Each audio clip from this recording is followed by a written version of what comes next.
So the Tennessee Titans did make it official. They just took Cam Ward. So let's talk about this. The number one thing that crosses my mind is the Tennessee Titans are now entering a new era. This cements it. This is day one. Tonight is a part of history. Cam Ward will be the selling point. It's scary for all the weight that's going to be put on this guy's shoulder. Number one pick, he's going to have to live up to that. I mean, that's going to be tough enough. But now he's got the whole new stadium coming in a year. He's going to have to deal with that.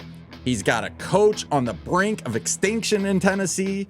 If you believe those reports that Chad Brinker wanted him gone, the owner wanted him to stay, so you got to deal with that. So he's got to live up to the hype to keep Brian Callahan around, and who knows if that's even going to be enough.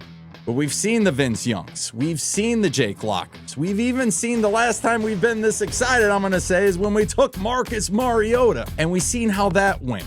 And I think all of us can agree. We may disagree on some things, but we all agree that the Titans organization over the last, I don't know how many years, dealing with quarterbacks of youth, haven't always been the greatest. Marcus Mariota had like 4 or 5 different OCs during his lifetime in Nashville. So they're hoping they get it right with Cam Ward. It looks like they have a good plan. You know, they got a solid offensive line who excels at running the football, and they'll be okay at pass blocking, right?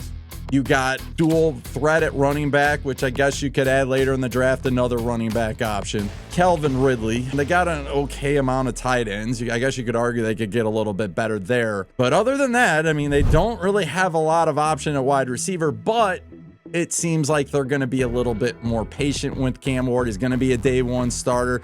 I get the level of excitement. Deep down, I'm excited too. Again, it's a new shiny toy that we can get excited about, see the growth before our very eyes. This is a day one guy, new era when it comes to Cam Ward. The only hesitation and concern that I have is, number one, you may have passed on a generational talent in Travis Hunter that maybe you never come back from if Cam Ward's just okay. Number two, do you have those pieces around Cam Ward, which they're still going to need to fill that role at wide receiver? There's still some vets out there they could sign. Got a whole draft in front of them that they can deal with wide receiver. But then you flip on the other side of the fence. Do they have a coaching staff, as I mentioned, that can develop him? This guy's shown great development throughout his college career. I mean, going from a wing T offense, throwing it 12 times in high school, Incarnate Ward there, and then going to Washington State and showing growth in his 2 seasons there, and then moving on to Miami, which had a Heisman level year. I didn't realize that Miami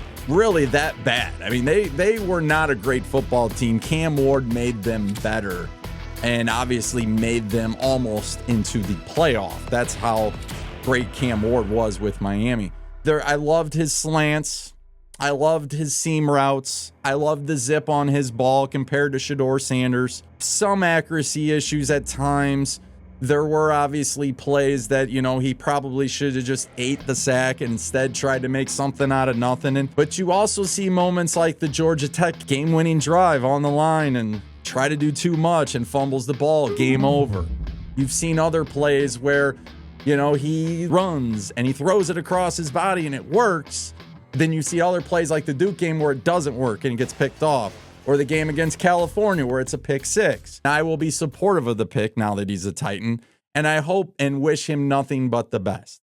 But if my one plea to you watching at home is, please be patient with him. It's a new era. It's a new level of excitement. I'm going to fall in line. I'm going to be there rooting for him every step of the way. But I'm not like some where I'm calling his ceiling Patrick Mahomes and his floor Patrick Mahomes. Like, we do have to put some understanding. Pro Football Focus had him ranked in the 20s. Dane Brugler from The Athletic had him ranked 15. But I think he's taken number one. Titans are going to give him the keys. They're going to be cautious with him, but they're going to give him the keys. I think us as a fan base, we got to just relax, realize this is a work in progress. It's the first big block of the new direction, the new era. It's our jobs as fans to be patient and give the Titans a little bit of time. But again, new quarterback, and I would just say, as a Titans fan, drafting number one and them staying at number one, there's enough there for them to take him. And there's enough there that they didn't make a trade or want to make a trade, whether you're believing that or not. And I think majority of you are going to have no issue with that whatsoever. Again, let me know how you're feeling. Cam Ward, finally a Tennessee Titan. But we all knew that was coming, right? So what do they do in round two?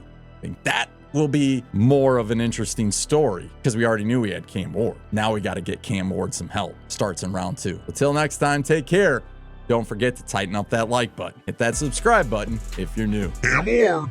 Tennessee Titan. Let me know how excited you are because, again, it's a new day in Tennessee and a new era. Let's go.